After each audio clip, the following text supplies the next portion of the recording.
Don't get sick. Don't get sick. And if you do get sick, please die quickly. These are the words of Representative Alan Grayson, a Democrat from Florida, when describing his opinion on the Republican health care plan. Ladies and gentlemen, today we have before us a very deep controversy with no easy answers, and that's to be found in United States healthcare. Through some extensive research, speaking to some family members in the healthcare field, and conducting a couple of personal interviews, I've come to the conclusion that free market healthcare and the single-payer healthcare system are neither feasible options for the United States to adopt. Now, you may not know what one or both of these systems are, so why is it important to you? Bottom line, people you know and care about are suffering while we struggle to come up with a solution.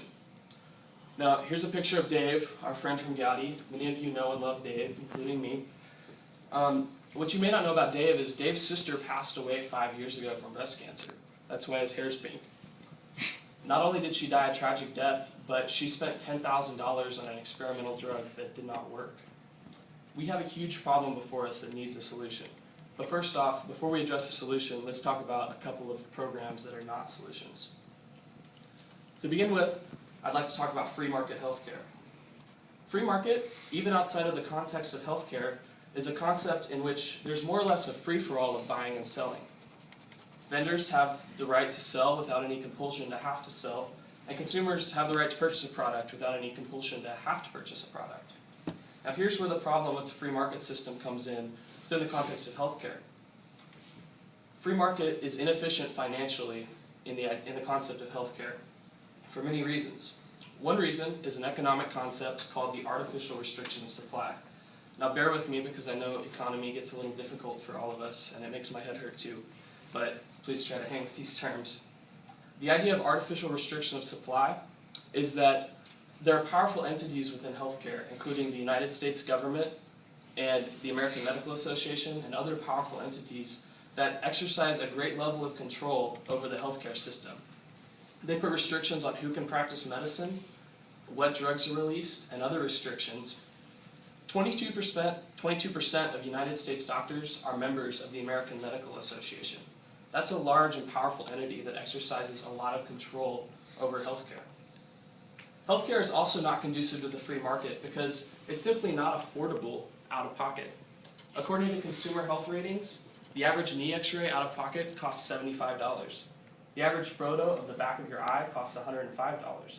And the average physical therapy evaluation, without even receiving any treatment, is $124. This is simply not feasible for people paying out of pocket. Free market healthcare is also ineffective for patients.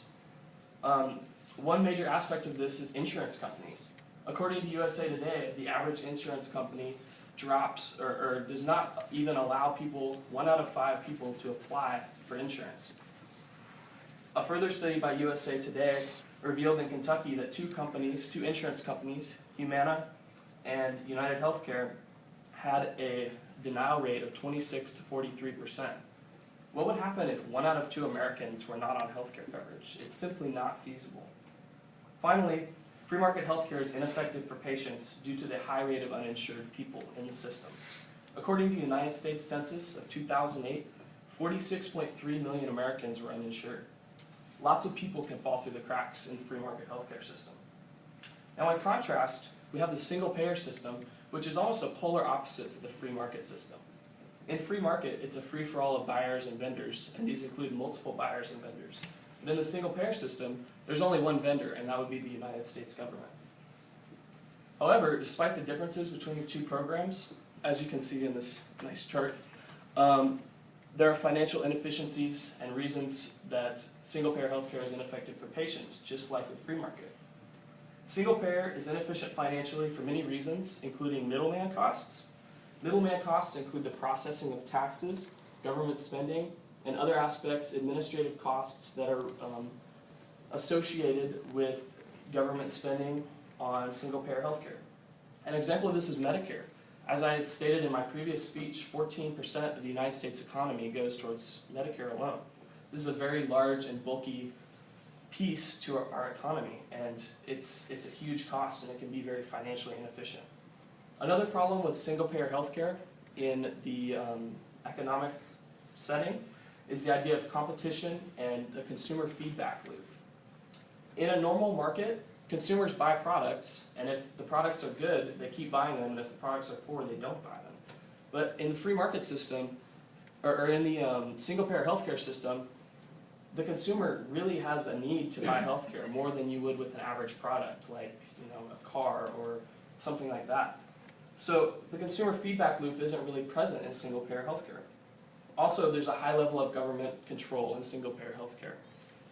If you look at the NHS, the National Health Service of the United Kingdom, 15% of their economy is spent on healthcare, and 12.7% of their total economy, not of the 15%, is spent on NHS. That means that only 2% is spent on outside insurance companies. So a huge chunk of the UK's health program is run by the government, completely. Single-payer healthcare is also ineffective for patients, much like free market. Alan Peasnell, a 60-year-old man from the UK, spent 13 months waiting for a keyhole knee surgery that he was told he would receive within 2 to 3 months. Waiting lists are a huge problem for single-payer healthcare. In England, it's estimated by the National Center for Policy Analysis that 1 million people are awaiting healthcare at any given time out of their population of 53 million. That means right now today, 1 million people are figuratively standing in line outside of the doctor's office. Another major problem with inefficiency for patients in single-payer healthcare is the potential decline for research.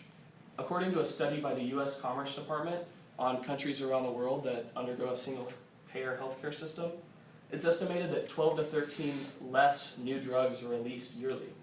That means 12 to 13 new drugs that could cure cancer or cure Parkinson's or any sort of disease out there are not released within a single-payer system.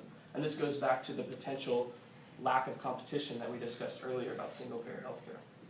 In summary, the free market system is not appropriate for our unique United States healthcare market, and single-payer is financially inefficient and has potential for dangerous health delays for patients. This is your future. What plan do you want to see implemented? Next time Alan Grayson gets before Congress to discuss healthcare, what do you want him to talk about?